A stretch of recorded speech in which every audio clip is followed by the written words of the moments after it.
C'est sur l'ensemble de ces fragilités émotionnelles que l'homme construit ses catégories primaires et secondaires de bien et de mal. Qu'est-ce que cela signifie ? Dans les catégories primaires de bien et de mal, le bien est l'idée de tout acte de l'autre qui va tendre à satisfaire vos désirs et vos envies.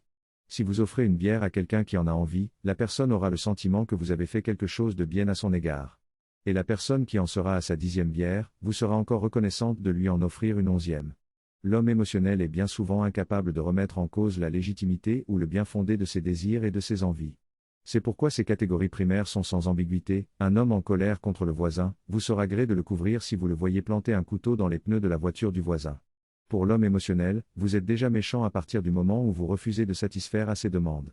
Ainsi une personne qui ne vous connaît pas et que vous ne connaissez pas non plus, vous traitera volontiers d'égoïste ou d'insensible si vous refusez de payer le médicament de son enfant malade, après qu'elle vous ait décrit ses malheurs en quelques minutes. Une grande partie de l'idée de la personne méchante se construit primitivement à partir de l'idée d'une personne qui refuse de satisfaire à vos demandes. Et plus vous aurez la sensation indiscutable de la légitimité et du bien fondé de vos demandes, plus votre jugement sera catégorique. Les catégories secondaires naissent d'un effort instinctif de généralisation des catégories primaires. Et cet effort de généralisation suppose d'ériger des modèles de conduite. Et donc des règles de conduite. Le bien c'est alors tout ce que l'individu fera en accord avec les règles de conduite.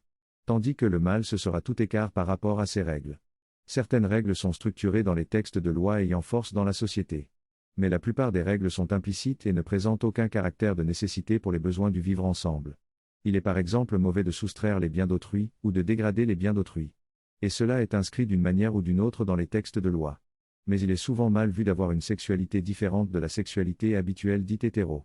Alors qu'en réalité aucune loi n'oblige les gens à aucun régime de sexualité spécifique. On peut résumer toutes les catégories secondaires de bien et de mal à un seul et unique principe. Pour l'homme émotionnel, ce qui est bien c'est tout ce qui va souligner chez les uns et chez les autres tout ce qui appartient à une patte commune. Tandis que ce qui est mal c'est le fait de s'écarter des éléments communs. C'est ainsi que celui qui aura une couleur de peau différente, ou qui s'habille seulement différemment, sera d'emblée un élément suspect voire indésirable. L'homme émotionnel aimerait que ces catégories de bien et de mal aient une valeur universelle et une objectivité indiscutable. Ici, un homme participant de la franc-maçonnerie sera inévitablement vu comme une personne dont il faut se méfier. Et même à laquelle il faudrait essayer de nuire sans autre procès. Du simple fait de son appartenance avérée ou supposée. Là, un homme d'affaires travaillant comme le fait chacun à satisfaire ses ambitions personnelles, sera considéré comme un prédateur ou comme un requin s'il a l'heure de réussir en affaires. Les stigmatisations systématiques concernant certains profils sociaux. Et les généralisations abusives ou les simplifications abusives tendant à considérer comme mal et mauvais des catégories entières de statuts sociaux et de profils sociaux. Tout cela est évidemment coutumier de l'homme émotionnel. C'est ainsi que pour lui, les hommes politiques sont pourris, les capitaines des industries sont des sangsues, les enseignants spirituels sont des gourous, etc. Pour l'homme émotionnel, l'idée de l'homme bon c'est celle d'un homme effacé qui répond positivement aux désirs et aux envies de l'homme émotionnel, et qui colle aux règles subjectives de l'homme émotionnel. Et c'est cela la conscience morale, c'est le diktat des catégories de l'homme émotionnel.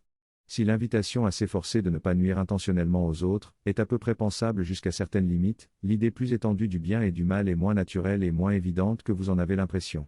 Celui qui vous demandera l'aumône assis à un coin de rue ne voudra pas remettre en question l'ensemble de ses choix antérieurs qui l'ont en grande partie conduit dans cette situation. Il préférera croire qu'il n'a simplement pas eu de chance dans la vie, tandis que vous auriez prétendument plus de chance que lui.